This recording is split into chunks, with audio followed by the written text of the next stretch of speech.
Hello, everyone. It's me, Lancer737, aka Captain Blueberry Buckaroo. I had a question from one of the viewers asking me how I have so much money and rubies. Well, one of the reasons is the stores, like let's say this one. We'll look at it in a second. Once I collect all the stuff from it, you'll see that it says collect dandelions, or it just says dandelions. Well, in the past, all the stores had two different settings. They had a low production setting. You would get a low amount of coins, but it would make it really quick. And then you had a long production one, which it would take a long time, but you would get a lot of coins. And each store required you to put ponies in them, and depending on how many ponies you had, you would get more stuff from it. And let's say like this building, the town hall, you had it used to have 5 spaces in it. If you had the fifth space filled with the pony, it would give you even more money no matter what the setting was. And that also goes for the ruby places. Although all the ruby places are, well, no, actually everything is on default on the lowest production setting now, which is unfortunate. But what I would do, and it's kind of the same with the rubies, I would, I would grind to get a lot of coins. Because also one of the best ways to level up is to constantly collect, because you get experience that way. And in the earliest part of the game, you needed lots of XP to access different parts of the game. So another reason I would have a lot of coins besides buying a lot of stores is obviously the bloom pop. Which, like what you saw in my one video, what I like to do is I like to save up having lots of the special coins for these bloom pops. I kind of avoid just the ruby required one. And I like to save up having lots of hearts. I mean, I'll have thousands and thousands of hearts. So that's a good way to get a lot of money and rubies.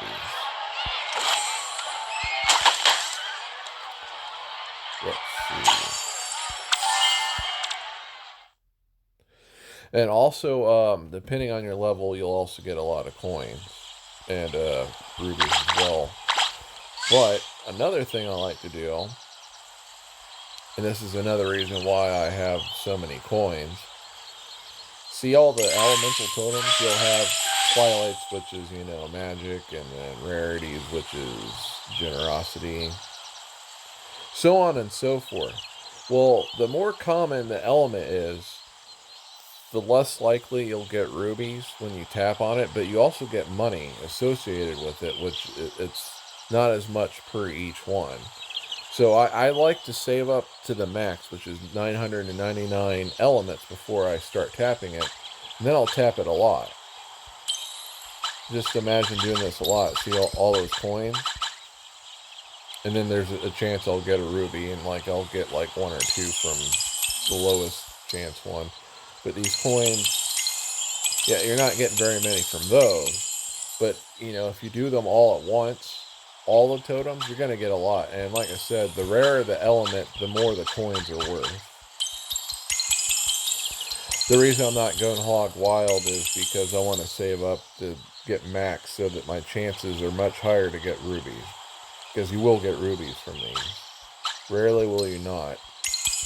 But imagine me having the maximum amount of elements and just going non-stop at this. And you can imagine why I have so many.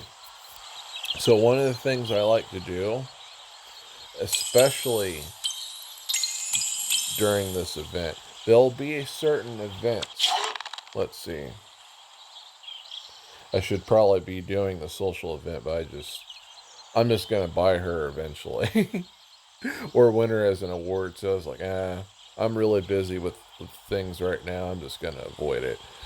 So, let's say the social event, is to just collect as many elements as you possibly can.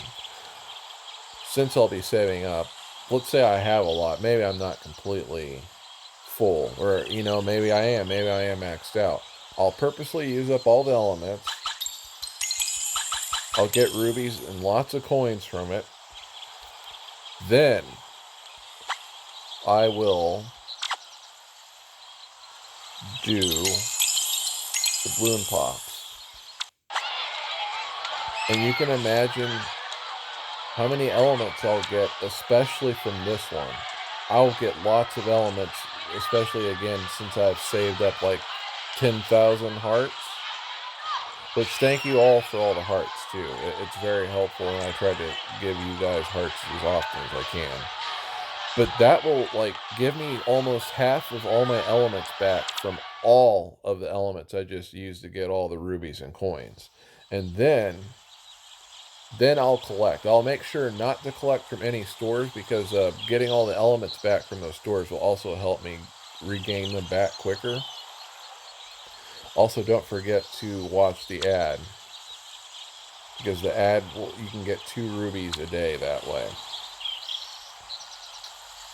But during those events, then I'll go to Everfree. I can't talk. Everfree Forest,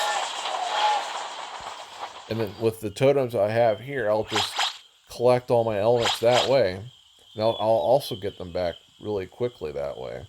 And don't forget to tap these with the elements and destroy them with the elements. It seems like out of all the creatures that you can fight in this, the odds of getting rubies are really high from these, more so than anything else. Although right now, for some reason, that's not the case.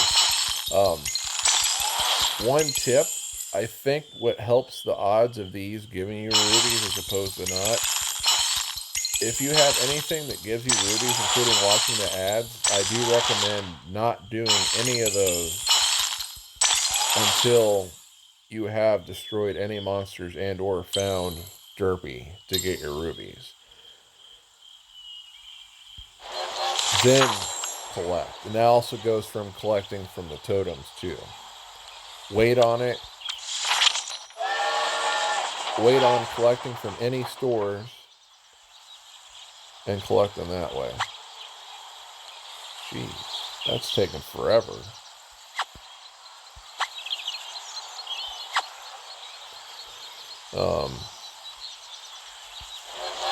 But yeah, that's the main thing what I do. I mean, like, look at all these places where I have stores, and look at all these stores. I'm just making a lot. I mean, in a lot of these stores you can buy with coins. I normally don't go out of my way to buy stores that require rubies. Unless it's like a really cool one, like the Spike the Dragon, adult dragon store that they sold during Christmas. I had to get it because that version of Spike is just so cool. That is my favorite version of Spike, and Spike in that form is one of my favorite dragons ever, tied with Spyro. But just to give you an example, because my VIP level is so high, and it goes up based on how many things you buy with real money, which I'm really sorry that they added this system, because it does neglect a lot of people from leveling up. But once you've maxed out, you get 2 free skips. And that's what I save them for. Unless it's a special mission, I'll save them for ruby generators. And Discord's Pumpkin is the best one that I have. There's a couple of ruby stores now that exist that I haven't bought, but out of all the ones I have, this is the most efficient one. So I'll do, is just tap it, free skip, tap it, free skip, tap it again. And that's like 6 rubies right there in 1 second. Well, a little bit longer than 1 second. But look, you get 2 rubies from this thing every 6 hours. You should be able to collect it 4 times without the skip if you're watching it really good. Unfortunately, it's longer. The longer setting actually made it even more efficient. And unfortunately, they had to get rid of it.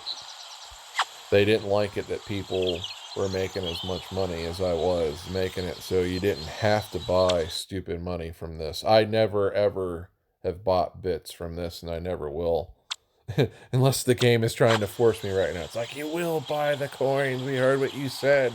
We want your monies for the money. But yeah, that's just about it. And I pretty much showed you how I got rubies. What the? That looks kind of... It looks intriguing. I can't say I would be excited to have to deploy it. But it looks intriguing. I bet you it's going to be part of the next campaign, which I can't wait for. But yeah, that's pretty much also my method. You know, look for monsters, defeat them with elements, get rubies that way. Save up having a lot of elements, trade them in, you know, at these places. You'll get lots of coins and rubies that way. Having ruby generators like these stores, that helps out. I can understand you guys not being able to get them, and I am sorry that you can't. And then doing the balloon pops and saving up a lot so that you have to do a lot all at once. That the odds of getting rubies are higher that way instead of just doing one at a time and not having enough to do more than that. The odds just go up much higher the more you do it all at once to get rubies. Anyway, I hope that was helpful. And I'm sorry for this video being late. I've been really busy today. Had to take down the concert hall where Songbird Serenade was. I'm going to make this place 20% cooler. I think I'm going to save the dance part, though. I think I'm going to move DJ Pony over here. I might move Rah Rah over here, but I like Rah Rah being over by the castle where Applejack lives, because I feel like if Rah Rah did move, I can't talk. If she did move to my version of Equestria, she would want to live really close to where Applejack lives when she is in Equestria, which happens to be, Ponyville, which happens to be in Twilight's Castle, in this universe of My Little Pony. Anyway, take it easy. I hope this video was helpful, and I hope Rah Rah doesn't run into mean Applejack, because then they will never be friends again. We'll get Lady Gaga version of Rah Rah back, and everything will not be in harmony ever again. Ever, ever, ever, ever. And then the game will explode, and we can never play it again if that happens. Anyway, take it easy.